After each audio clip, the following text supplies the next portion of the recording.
Now, leadership isolation doesn't happen all at once. Now, there's sort of stages to it. You can imagine yourself almost as if you are at the bottom of a mountain, right? And you've got these sort of glasses on you. And one of the things that happens over time is that as you move up the mountain, the glasses become darker and darker and darker. You're moving up, you're gaining altitude, but it becomes harder and harder to see clearly as you move up the mountain. That's what it feels like in leadership isolation. The people who are at the highest peaks of leadership very often have a very, very, very small level of visibility in regards to what's actually happening in the organization. You think because they're at the top, they're the ones that see the most.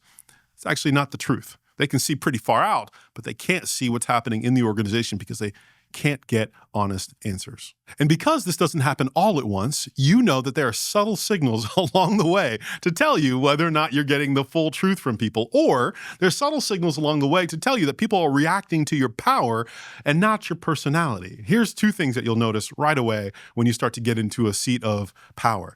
One of two things happen. Number one, people will give you the truth, but they'll give it to you with way too much energy. They'll just throw it at you. And you're like, what did I do? Like, why are you so mad at me? Like, what? Why are you so upset?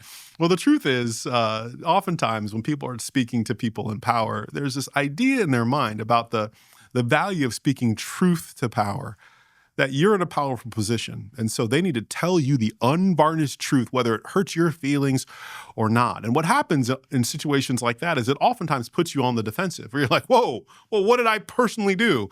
Well, you didn't personally do anything. It's your position. And as they're speaking truth to power, it turns out that you're the power and they're going to throw the truth right at you.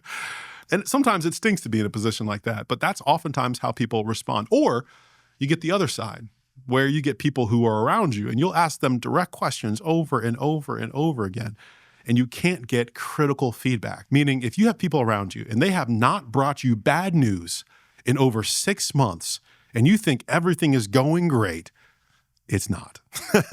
They are filtering their words and they are not telling you the truth. If you have no one around you that's giving you critical feedback and everybody, again, laughs at every single joke you tell, and they write down every single word you say as if it's God's gift to humanity, you need to pause and realize, okay, this is not my personality, it's not my intellect, it's my position, and people aren't telling me the truth. Those are two signs that you know that you're leaning into leadership isolation. One of my favorite quotes on this is from two guys who write on leadership for Harvard, Kuntz and Posner. You might have read a book or two on them.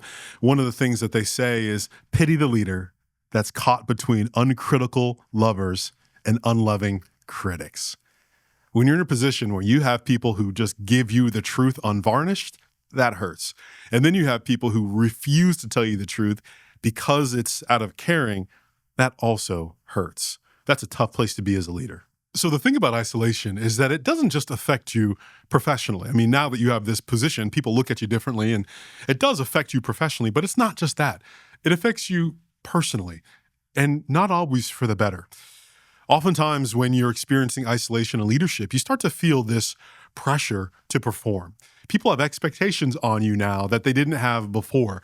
And for a lot of leaders, they get into this trap of starting to segment their life. Here's what I mean by that. In leadership in general, there are two different places where you lead. There's the front stage and the backstage. Now, let me break it down.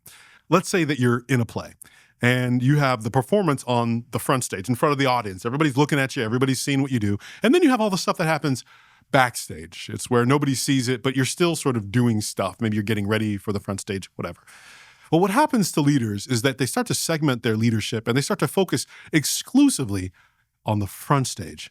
They think only about the meetings that they're leading or the pitches that they're giving or the salaries or the hiring or the strategy. That's all they think about in regards to their leadership. They only think about that, and that's what counts. In fact, that's where they get the applause, on the front stage. That's what matters most. And so they dedicate all of their time to that. But there's also a backstage. The backstage is what really makes you as a leader. It's your deep inner work. It's the time you take to really think about why you're leading. It's time you take to take a big step back and look at the people who are following you and to try to figure out whether they're telling you the truth or whether they're telling you what you want to hear. It's the thoughtfulness that you put into reading good books, making sure that you have a wide breadth of experience, making sure you see new things, making sure you hear new voices, making sure you're bringing your very best self through exercise and through eating and through meditation or prayer, or whatever you do, to the front stage. But the backstage is all the work you do behind the scenes to get ready for the front stage. And the worst leaders, when they get in the moments of isolation, they focus exclusively on the front stage. They keep trying to accomplish more, to get more applause, to get more people to say good things about them. They get more sort of raises or more sort of accolades, and they stop focusing on the backstage. And the backstage is the most important element of leadership. In one 2024 study, it reported that 50% of all CEOs and executives have felt loneliness in their position. And 61% of those CEOs said that loneliness detrimentally affected their leadership. In fact, the Center for Creative Leadership has cited a bigger number. It said 76% of executives experience feelings of loneliness. That sense of isolation, that sense of being by yourself backstage, has detrimental effects. And most leaders, honestly, most leaders don't even know that they're isolated. They don't know that they're experiencing that level of loneliness. And it hits not just in the mom and pop business that you're in, or Fortune 500 company, or your church, or even some smaller government levels. It hits even at the highest levels. Leaders can be isolated at any level. One of my favorite examples is from someone that you've probably heard of, in a situation that you probably heard of. His name's Bill Clinton, and it's a situation that has to do with a woman that you probably heard of, Monica Lewinsky. Now, famously, in 1995, Bill Clinton had a sexual encounter with Monica Lewinsky, and you can go ahead and Google it, and you'll find out all the information about it. But one of the things you got to find is that you don't really hear about this very often. You don't hear about the reason why it happened. You see, Bill Clinton famously had a problem with women, and it dangerously got to positions where it almost ruined his gubernatorial career. And then during the presidential campaign, it came up again and again and again, and he found a way to kind of push it down. But then in 1995, there was a government shutdown. That meant that all the people, imagine all the people who are surrounding the president, all the staff, all the security guards, everybody, Secret Service, everybody around the president, in the 1995 government shutdown, a lot of those people were furloughed. The West Wing was quiet. There weren't nearly as many people there. And so what they did to keep the government running to some capacities, they brought in interns to do the job of the people who were furloughed. That means that the people who were typically protecting the president, around the president, giving the president company and support and kind of understanding who he was and why he was and what his temptations were, those people were all gone. And Hillary Clinton, she wasn't around. And the president, for the first time in his entire presidency, was isolated. And then the interns were brought in. And that's when he had the relationship with Monica Lewinsky. You see, what happens is leaders don't fully realize how bad isolation can be and how they are often one step away from unbelievable catastrophe. The decisions you make that affect your business, your family, your finances, as a leader, oftentimes happen in isolation. And when you are isolated in the backstage, that's oftentimes where your worst decisions are made. Now, isolation is the reality. When you get into leadership, you're going to find seasons when you're isolated, or you're going to find people who look at you because of your position, not your personality. And it's going to affect you. That's the reality. But it doesn't have to be an inevitability. It doesn't have to always be the case. In fact, the very best leaders have learned how to combat isolation with a very specific technique. I want to tell you about how to do it right now. So the truth is, if you're a leader that's worth your salt, one of the things that you do is you get a lot of information. You gain a lot of information. Either you're reading books, you're listening to this podcast right now, maybe if you're in a higher level leadership, you have a strategist and you have a consultant and you have people that you work with to help you think about decisions. Leaders oftentimes take their decision-making very seriously, and they spend a lot of money. In fact, leaders spend a ton of cash on strategy. But here's the thing. The very best leaders don't just have a team that's assembled for strategy. It's not just their executive team. It's not just their advisory team or consultants that they hire.